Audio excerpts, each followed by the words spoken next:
पारू या मालिकेच्या आजच्या भागात आपण पाहणार आहोत. पारू आदित्यला खोलीत घेऊन जाते, तर आदित्य तिला काय झाले ते विचारतो आणि त्यावर पारू म्हणते की आदित्य सर, एक विचित्र घटना घडली आहे. मी मगाशी दिवा लावायला घरी गेले होते आणि तेव्हा येताना मला बाहेर दिशा मॅडम भेटल्या. त्या कोणासोबत तरी बोलत होत्या आणि मग त्यानंतर ती घडलेला सगळा प्रकार आदित्यला सांगते आणि ते सगळं काही ऐकून आदित्य काळजीत पडतो. तर पारू म्हणत असते की आदित्य सर, मला असं वाटते की दिशा मॅडम काहीतरी विचित्र वागत आहे आणि आपल्याला फसवत आहे. तर आदित्य म्हणत असतो की हो पारू, मला माहिती आहे की ती दिशा चांगली मुलगी नाही आहे, पण हे सगळं आईला कसं सांगू तेच मला कळत नाही, कारण आपल्याकडे त्या दिशाच्या विरोधात कोणताही पुरावा नाही आहे. तर पारू म्हणत असते पण सर, काही झालं ना तरी आपल्याला हे लग्न थांबवायलाच हवं, नाहीतर प्रीतम सरांचं आयुष्य उद्ध्वस्त होईल. आणि त्यावर आदित्य म्हणतो की हो पारू, मला कळतंय सगळं, पण आपल्याकडे आता वेळ पण नाही आहे ना गं, कारण उद्या प्रीतम आणि दिशाचं लग्न आहे. आणि मग त्यानंतर तो पारूला असं म्हणतो की मला तर आता असं वाटते की माझ्या जीवाचं काहीतरी बरं वाईट करून घ्यावं, म्हणजे निदान हे लग्न तरी पुढे जाईल. आणि ते ऐकून पारू पटकन त्याच्या तोंडावर हात ठेवत म्हणते की आदित्य सर, तुम्ही प्लीज असं काही बोलू नका. मात्र आदित्य म्हणत असतो की खरंच पारू, जर असं काही घडलं ना तर आई हे लग्न नक्की थांबवेल. पण पारू म्हणते की जर तुम्हाला काही झालं ना तर फक्त तुम्हालाच त्रास होईल, हे लग्न थांबणार नाही.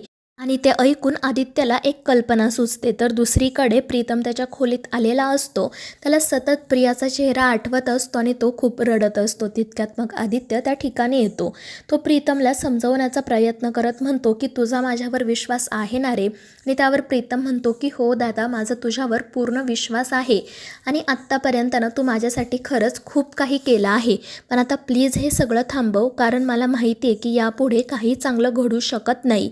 तर माझी लायकीच नाही प्रिया मॅडमसोबत लग्न करायची. आता तर मला असं वाटायला लागलं आहे की आत्तापर्यंत मी ज्या ज्या मुलींसोबत वाईट वागलो आहे ना, त्या मुलींची मला हाय लागली आहे.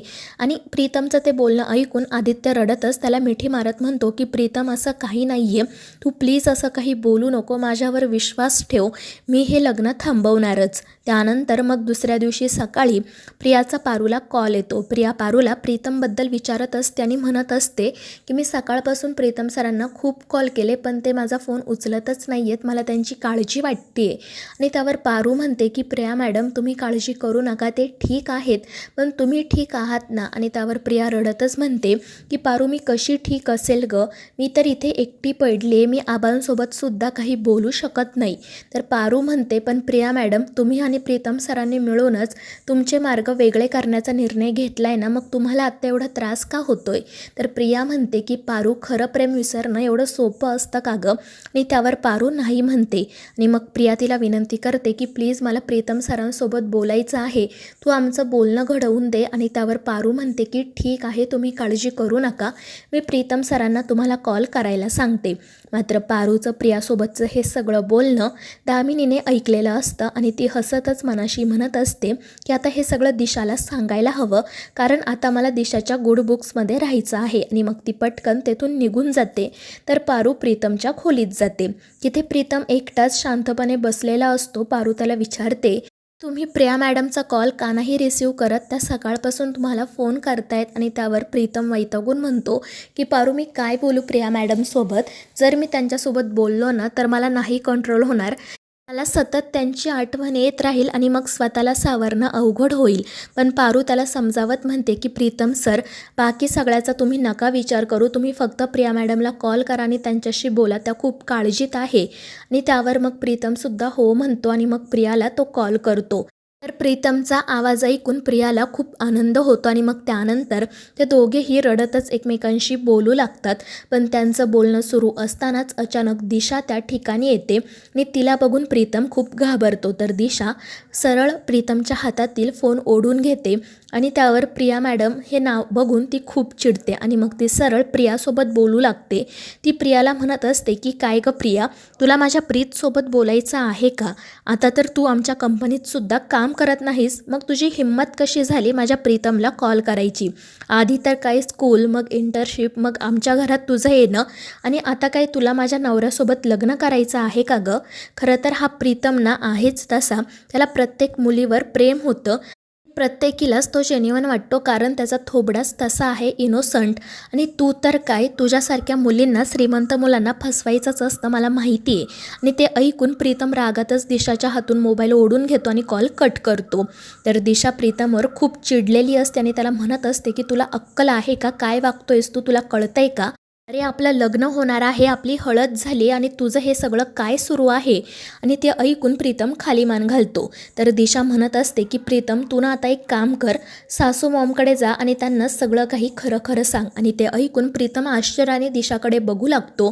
तर दिशा रागातच म्हणते की तू जा आणि सासू मॉमला सांग की तू, तो आदित्य आणि ती पारू, तुम्ही प्रियाच्या घरी नोकर म्हणून राहत होता, तिथे काय शेण खाल्ले ना तुम्ही, ते सासू मॉमला कळायलाच हवं. आणि मग त्यानंतर ती स्वतःच अहिल्याकडे जाण्यासाठी निघते. मात्र प्रीतम तिला थांबवतो. तो दिशाला समजवण्याचा, तिची माफी मागण्याचा प्रयत्न करत असतो, पण दिशा खूप चिडलेली असते आणि ती प्रीतमसोबत मोठ्या आवाजात भांडत असते. पण तितक्यात अहिल्या त्या ठिकाणी येते आणि त्या दोघांना काय चालले ते विचारते. त्यामुळे ते दोघेही घाबरून तिच्याकडे बघू लागतात. आणि मग त्यानंतर दिशा रडतच नाटक करत अहिल्याला म्हणते की सासू मॉम, मला आमच्या दोघांचं हे स्टुपिड भांडण तुमच्यापर्यंत येऊ द्यायचं नव्हतं, पण तुम्हीच बघा आता हा प्रीतम काय करतोय ते. आणि मग ती सरळ प्रीतमचा मोबाईल अहिल्याला दाखवत म्हणते की बघा, हा प्रीतम त्या प्रियासोबत बोलत आहे आणि प्रिया त्याला विचारत होती की तू खरंच दिशासोबत लग्न करणार आहे का? आणि हे सगळं काही ऐकून अहिल्या चिडते. प्रीतमला म्हणत असते की या प्रियाला तर मी कामावरून काढून टाकलंय ना, मग ती अजूनही तुझ्या संपर्कात का आहे? तर दिशा रडतच अहिल्याला म्हणत असते की सासू मॉम, याआधी प्रीतम जे काही वागलं ना, त्यामुळे मला खरंच खूप भीती वाटत असते, माझा त्याच्यावर विश्वासच नाही आहे. आणि ते ऐकून अहिल्या म्हणते की दिशा, कोणत्याही नात्याची पहिली पायरी म्हणजे विश्वास असतो, आणि जर तुझा प्रीतमवर विश्वासच नसेल ना, तर तू या लग्नाच्या बाबतीत पुन्हा एकदा विचार कर, नाहीतर मग तुमचं नातं टिकणार नाही. आणि ते ऐकून दिशा अहिल्याला मिठी मारत म्हणते की नाही सासू मॉम, मला माफ करा, मी पुन्हा अशी नाही वागणार, माझं माझ्या प्रीतवर खरंच खूप प्रेम आहे, मी पुन्हा त्याच्यावर संशय नाही घेणार. आणि ते ऐकून अहिल्या खुश होते. ती दिशा आणि प्रीतम दोघांनाही समजावते आणि मग दिशा तेथून निघून जाते. त्यानंतर अहिल्या प्रीतमला विचारते की काय झालं प्रीतम, तू असा का दिसतोयस, मला काही सांगायचं आहे का, तू या लग्नात खुश तर आहे ना? आणि त्यावर प्रीतम अहिल्याला मिठी मारून म्हणतो की हो आई. आणि ते ऐकून अहिल्या खुश होते आणि मग ती तेथून निघून जाते. तर मित्रांनो, या मालिकेच्या पुढील भागांच्या अपडेटसाठी आपल्या चॅनेलला सबस्क्राईब करा.